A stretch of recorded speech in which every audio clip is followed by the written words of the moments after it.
Masana'antar Kannywood ta sake rubuta wani sabon shafi a tarihin rayuwarta cikin farin ciki mai dauke da gagarumin nasara bayan da fim din wata shida mai dogon zango ya samu shiga cikin fina-finai 10 mafi kyawu a nahiyar Afirka cikin shekarar 2025 wato Top 10 African Series 2025.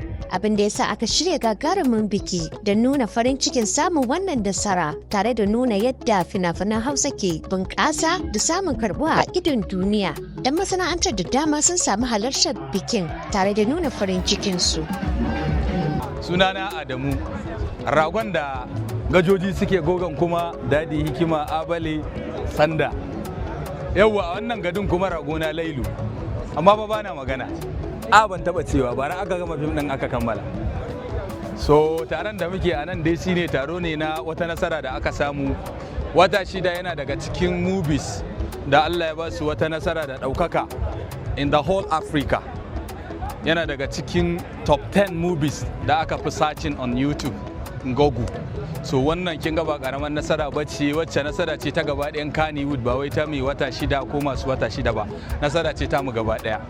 Sunana Maryam Suleiman, wacce aka fi sani da Maryam CTV.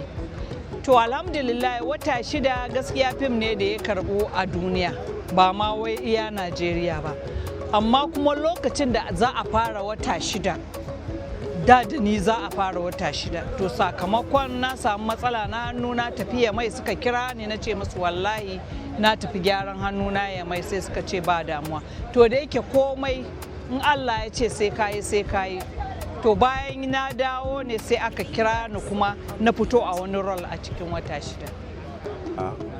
Sunana Ado Ahmad Gidan Dabino MON, kuma alakata da wannan fim shine na ɗaya ina cikin jarumai waɗanda suka fito a ciki, wato ana rigima da ni da kawu na kowa. Ni a matsayina na ɗan ladi, mutumin karkara mai son gaskiya da riƙon amana, shi kuma mai son a yi danniya. Saboda haka zan ce mu ne masu rigima akan kare haƙƙin gaskiya, shi kuma akan ƙarya. Sannan kuma alaƙa ta biyu shine Hayatu abokinmu ne, yana cikin ƙunshin shugabancin mofan na jihar Kano wanda muka yi tare da shi kafin ya tafi national a zaɓe shi a ƙunshin shugabanci na ƙasa. Kuma na uku alakata da mai fim din mai jin shawara ne, duk abubuwan da za a yi kafin a fara yana cewa kaza mu bayi shawara, mu kuma ce ya yi kaza kuma ya yi amfani da shawarwarin, alhamdulillah sun yi rana. Wannan shine alakar da farko dai sunana Ammar Sunusi S. Laure, ni film maker ne, ina rubutu, ina ba da umarni, ina shiryawa, ina kuma yin subtitle, ina abubuwa da dama. Na da labarin a season 2, to na shiga cikin tim din marubutan, inda director dan Hausa shine lead writer din, sai mu kuma da muke taya shi rubutun za mu yi brainstorming, za a yi development, za a zo a yi treatment, a yi abubuwa da yawa, a yi bullets, sannan kuma mu je mu rubuta labarin gabaki ɗayan shi a screenplay kenan. Sunana Mustapha Ahmad, an fi sani da Alhaji Sheshe, mamallakin kamfanin Sheshe Movies. A wani fim bai hannun riga da title ɗinsa ba, sunansa ya dace da fim ɗin. Saboda in ka duba da labarin mai bi, masu kallo za su san na faɗa masa abin da suke tunani, saboda fim ne wanda aka yi shi akan wani aure da aka ɗauki wani saurayi aka yi contract da shi na wata shida.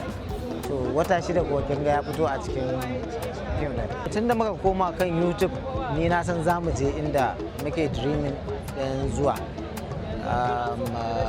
Daman yana buƙatar jajircewa da kuma aiki tukuru. To gashi yanzu Allah ya sa mun fara kaiwa wannan matsayin, zuwa nan gaba kuma za mu wuce wannan matsayin ma da muka fara kaiwa. Gaskiya fim din ya kayatar sosai. A cikin fina-finan Hausa ba kowanne hankali na yake kaiwa ba, amma tun ranar da na fara gani sai ya ja hankali na da irin wani salo wanda ya shiga salon da ya zo da shi ne. Maybe za ki ga an ɓoye wani abu ne wanda daga nan zuwa shekara 1 ko shekara 10 in dai ba a bayyana wannan abun ba, to fim din zai rike dan kallo ya ga me zai faru. Kuma fim din yana tafiya, jaruman sun taka rawar gani sosai yadda suke abun kamar gaske. An dade ana hasashen ko Kannywood za ta kai takwarorinta nan gaba? To ga dukkan alamu dai watakila ma ta wuce su.